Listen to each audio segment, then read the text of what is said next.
the Global Energy Leaders Podcast, episode 69.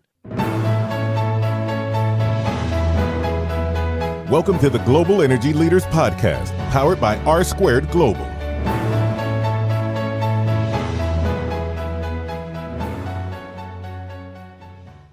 Welcome to another edition of the Global Energy Leaders Podcast. As always, I'm your host, Ryan Ray. So good to have you. Today, we bring back on Markham Hislop for his monthly segment, and we call it Markham on Energy. And why is that? Because that's what his segment is called at theamericanenergynews.com, where you can find all of Markham's work and really enjoy discussing all things energy. But usually, we go Canada or Canada-US today. We talk about Canada and what's going on in the oil sands. And so, without further ado, here is Markham Hislop.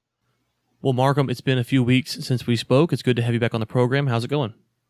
It's just fine, Ryan. Things are going well. How's your summer so far? It's getting hot. You know, as you can imagine, here in Texas, it is getting rather warm. We had some plans to have some friends over a few weeks from now and come to the pool. And we were at the pool the other day, and we said, you know, we're just going to go ahead and push that past Labor Day because it's sweltering, if you will. Oh dear. Well, hopefully we'll also have a hot time on the podcast today. Yeah, I hear you. Well, let's get into it. Let's get into a couple articles that you've put out for theamericanenergynews.com, where, of course, you can find all of your stuff at. Oil sand players back Nolte's energy climate policies. And you say that it's sticky politics, potentially, for new conservative parties. So just before we kind of get into what all that means for our listeners that aren't Canadian, break down the political spectrum there just from how the parties work and just kind of how we might understand them in America, just so we can kind of understand where we're going before we go there. Sure, happy to do that. The Democratic Party, the NDP, is historically Canada's Socialist Party. So that'll be the party of the left of center.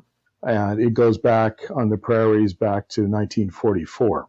And it's formed a government in various prairie provinces and Ontario periodically since then, but never nationally. In Alberta, where the Alberta oil sands are located, that's the energy capital of Canada. From 1971 to 2015, the government party was the Progressive Conservatives, and it was a right of center party. And it basically got a little too fat and happy for its own good. And a lot of people were unhappy with it. And so the Alberta voters, who are the most conservative in Canada, voted out the Conservative Party and voted in the Socialist Party. And so that was quite a shock to everybody. And one of the things that's been interesting, though, and I don't spend a lot of time writing about fiscal policy or taxation or education, things like that. I concentrate on energy. On the energy side, the government has taken a very centrist approach to energy.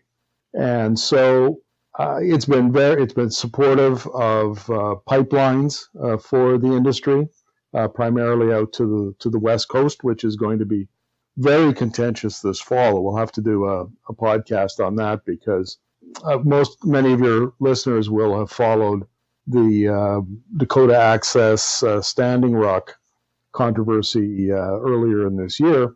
And it's the protests over the Trans Mountain Expansion pipeline that Kinder Morgan wants to build to the West Coast is going to be far more contentious than that. There's going to be violence. It's going to be nasty. So the socialist premier has supported the industry and pipeline on that. And where the divergence comes, and a little bit of a bit of irony here, is that the conservative parties in Alberta have been very critical of the Socialist Party, the NDP, over a little bit of extra taxation and some other, but the climate policies are the real thing. And so the NDP premier, Rachel Notley, put in place three-pronged approach for the oil sands.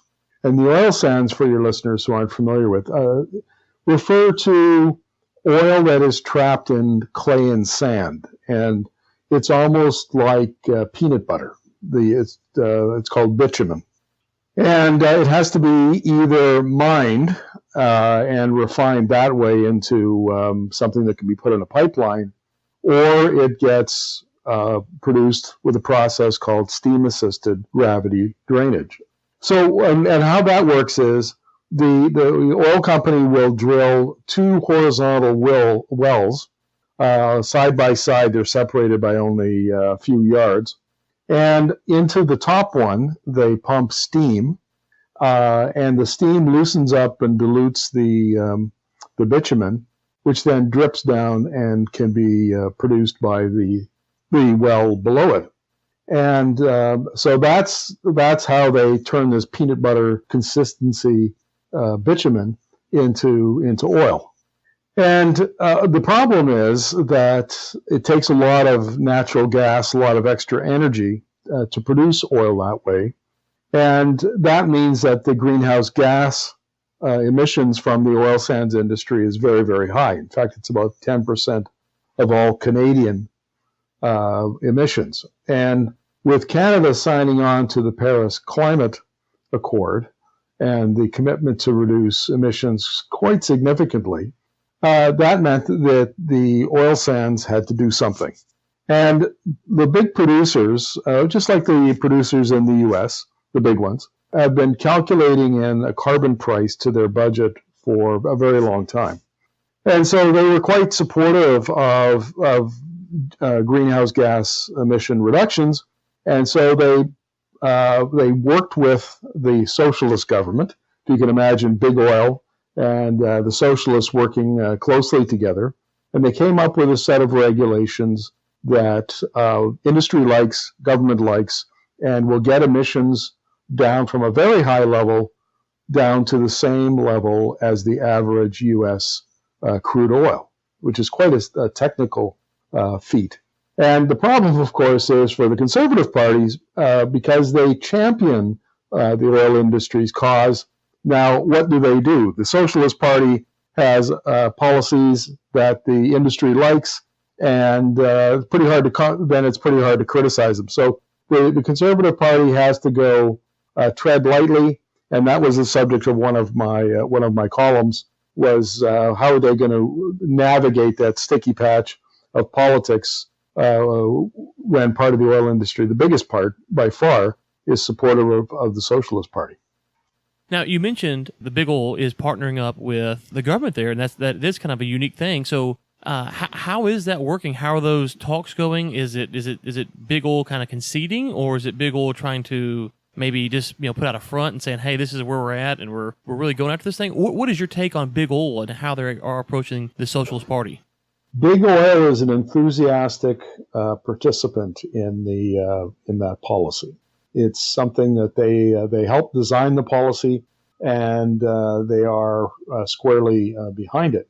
One of the reasons for that is they believe that going forward in a sort of post-Paris climate deal world, countries are going to increasingly adopt a carbon tax or some other some other way to encourage companies and consumers to get greenhouse gas emissions down. And that's a carbon-constrained world. And because their emissions are so high, if they can get the emissions down to the same as an ordinary crude, they think that gives them a competitive advantage. But on top of all of that, there was a study a couple months ago by the Canadian Energy Research Institute, which showed if they moved to different technologies and stopped using natural gas and used a different mining technology, the new one is called the paraffinic froth treatment. Not only do they drop the carbon intensity of their crude oil, but they also wind up cutting their production costs by 40%. So it's kind of a virtuous, kind of a win-win for industry. Not only are they making the government happy and other governments where they might choose to export, but they're also cutting their costs because the oil sands, as you can imagine, are a high-cost basin, and this helps their margins and helps them stay competitive into the future. Right. Now, in the article, you point out that I think it's like 2.7 million barrels a day are coming from the oil sands, and it's supposed to get to about 4 million barrels a day by 2030. When do you expect these emissions reductions to actually take place, and you can actually see this 30 to 40% reduction that you're talking about?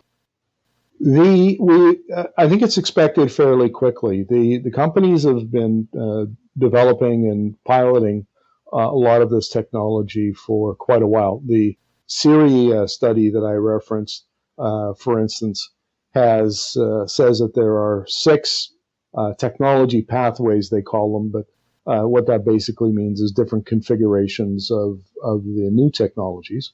And 5 of them have already been piloted and are ready to go. So the companies have lots of choice in this, and they're already beginning to implement it. And what's called the in situ side, which has which uses the 2 horizontal wells to produce. Basically, what it comes down to is substituting solvent for steam. So it might be some kind of natural gas liquid, a lighter hydrocarbon that they use, and they inject that either along with the steam, a reduced amount of steam, of course, or they're getting to the point where they can inject it with no steam at all, and that helps them to instead of heating up the bitumen, it dissolves the bitumen, and then they can produce it that way.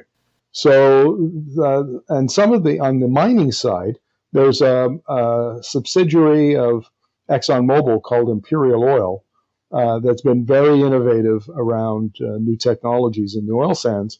And a couple of years ago, Imperial opened a plant called Kearl, Kearl, and that plant produces crude oil, which is only 2% higher in carbon intensity than the average American crude. So the industry is making pretty good strides, and part of the policy platform that they're supportive of, that was brought in by the Socialists, is basically there's a carrot, there's a stick, and then there's a long list of penalties if no one does anything. And so how the voters responded? Are they happy that this is kind of working out like they thought it would, or is this kind of a unexpected benefit of electing the Socialist Party? Well, no, that's a very interesting question, Ryan, because no, the voters are not happy. And the voters aren't unhappy because of the regulations that the Socialist Party brought in on the oil sands side, but the NDP also applied a carbon tax on the consumer side. So basically everything that's has any emissions attached to it in the general economy gets taxed.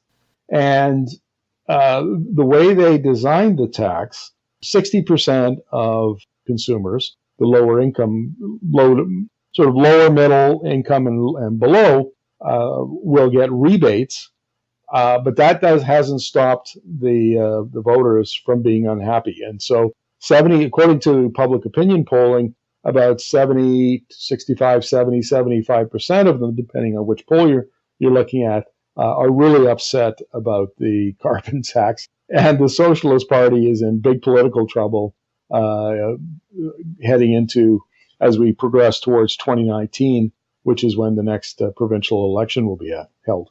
So let me just make sure I'm following along here. A conservative area votes in a Socialist Party. The Socialist Party works together with Big Oil to reduce carbon emissions, and the Big Oil's happy, the Socialists are happy, but the voters aren't happy because the Socialists ended up taxing them as well. Is that kind of what I'm hearing? That's exactly the situation that they've got themselves in. And the fear, there's a fellow I should mention here who deserves some praise, and his name is Dave Collier. And Dave came out of the Shell Canada. So he's an old Royal Dutch Shell man. He's an engineer. And in 2008, he went to head up the Canadian version of the American Petroleum Institute, which is called the Canadian Association for Petroleum Producers. So it's Big Oil's, big lobby group. And he left that in 2015, and he was one of the key guys at the table when Big Oil negotiated these new regulations. And he says, and I agree with him wholeheartedly, that the oil sands policy is not a partisan issue. It is just flat out good public policy. It's good for the environment. It's good for the producers. Everybody's happy with it. So what worries me is the Conservative Party, because they're very clever, Conservative parties, sorry. They're very clever, and what they've been doing is exploiting the consumer unhappiness with the carbon tax, which is just exactly what you'd expect them to do. And they're talking about undoing all of that policy if they win the election in 2019. And just from a policy point of view, that I'm very opposed to that. It would be a big mistake and would not benefit the oil sands industry, which is the big creator of jobs and economic activity in Alberta, unless it was replaced with something that was as good or better. And the Conservative parties aren't tipping their hand yet as to what that might be. And when you say that you're not in favor of the policy, let me just ask this. Hang on a second. Let me clarify, Ryan. I am in favor of the policy, the oil sands, climate, those policies. It's changing them without knowing, either eliminating them, getting rid of them altogether. That's what I'm opposed to. Yeah, I misspoke. Sorry. When you say you're not in favor of eliminating the policies, what I should have said. I guess my question is can you eliminate the consumer side but leave in the big oil side? Is that possible, or is the way the law written that it has to be both and type thing? Well, as long as the NDP are in power, they're going to increase the carbon tax, not get rid of it. And so that will be probably the number one campaign issue in 2019 is what to do with carbon tax. And the Conservative parties have said that they would get rid of the tax on the consumer side. Well, one thing I'm curious about is, you talked about the Paris Climate Agreement and these companies that are wanting to look, maybe in other countries, and they can say, hey, we've done it here in Canada, is that one thing we saw in the U.S. at least was companies coming out and saying, well, the U.S. backed out of the Paris Climate Agreement, but we're still going to operate as if those guidelines were still in place. And so could that ultimately happen to where maybe a Conservative Party gets back in, rolls back these regulations, but the companies go, you know what? We've already figured out a way to do it. We don't need to go back to the old way. And then it's a win-win, even though there's not regulation on the companies. Yes, that could happen, but it's uncertain that it would happen. And one of the things that that oil companies like is certainty, right? You put in place a policy framework and then you stick to it, and you don't throw the producers any curveballs that they weren't expecting. So it's an unknown at this point in the game. And you brought up the issue of exporting this crude oil from the oil sands to other countries. There's an example actually within the U.S. where this applies. In California, where some of the oil sands crude does actually wind up, in California, they have low carbon fuel regulations that are implemented at the refinery level. And so what they do is they've come out with a long list of all of the crude oils that are consumed in California, and they've created a carbon intensity index. So on that index, the average crude oil is about a 5 or a 10 in carbon intensity, but in the oil sands are low 20s, maybe up to mid to high 30s, and that's pretty high. There are some that are a little higher. Nigerian brass crude is in the 80s, but for the most part, there aren't many crudes that have a higher carbon intensity than, say, 40.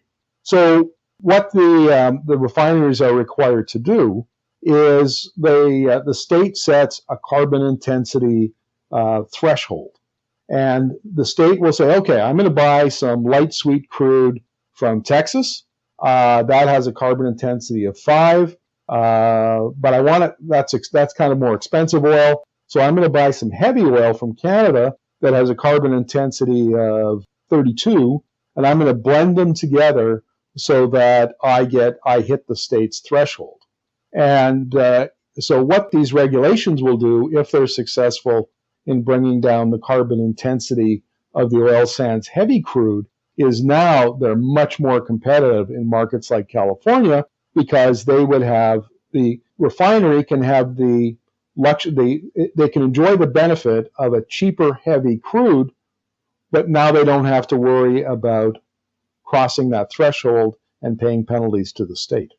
Okay, and we have on Markham Hislop, who comes on once a month for us, and from the AmericanEnergyNews.com. We're going to link to both the stories that we're talking about. We're kind of going back and forth. We've referenced the first one, and the second one is, of course, technology renaissance, transforming oil sands in the situ production, lowering cost and carbon intensity. One final question about these articles, and we'll link to them in the show notes so the listeners can go read them, is I see you have a profile of some quotes, rather, from both the CEOs of Suncor and of Cenovus, yes, Steve Williams and Right. Brian Ferguson.